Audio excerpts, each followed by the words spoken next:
So a big challenge I hear about from veterans is the culture or skills gap between the military and college. They think that going to college is going to be so different. They'll kind of be pushed outside of kind of their comfort zone or where they want to be.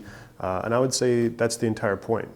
You need to come around to the idea that different doesn't mean worse. I'm from Sedalia, Missouri, pretty small town, about 20,000 people, out in the middle of nowhere.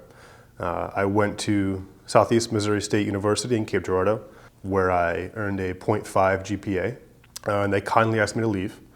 And I said, "You're right, I should probably go." I was kind of lost, kind of confused as to where I was, how I had gotten there, but I knew one thing is that I needed to make a change.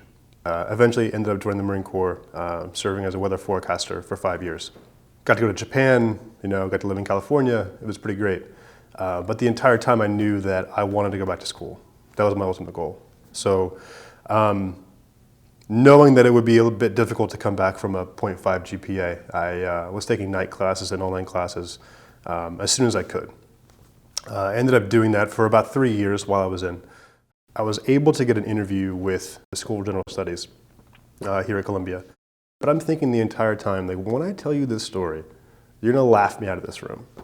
I'm obviously not the person who goes to Columbia. This is not a thing that's going to happen, but I mean, I'm gonna give it a shot. So I run through the whole thing, tell them about, like failing most of the classes in my last semester of high school, getting kicked out of college, traveling with Marines and all of that, taking classes. And then I come up to, the present day, we're sitting there and I'm just waiting for it. I'm looking at him, like, just waiting for the moment. He's like, that's great, have a nice day, and it never came. He said, "Good, what are you doing now? What's next?" I said, "Well, I mean, shit, man, like, I don't know. Hopefully I'm going to school somewhere." And he said, "Well, I think you're doing well, and I think that's obvious. I think it's definitely going to happen."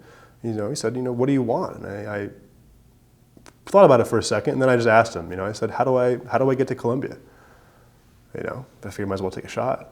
And he says, "Well, give me a rundown of my transcript," and said, "Here are some areas where you're weak, some areas where you're strong, something to consider." And I did that. I kind of like went at it, kind of like doubled down on some areas where I needed strengthening, and the next year applied and did the whole application process, like figuring out how to best spin my background and how to talk about it and how to discuss it and everything, and yeah, then I ended up here, and it's worked out pretty well. Being in the military, like failure isn't an obstacle, right? It's not an option. You keep moving until you succeed. So that was definitely part of my academic journey, was hitting barriers and moving around them and trying to keep going.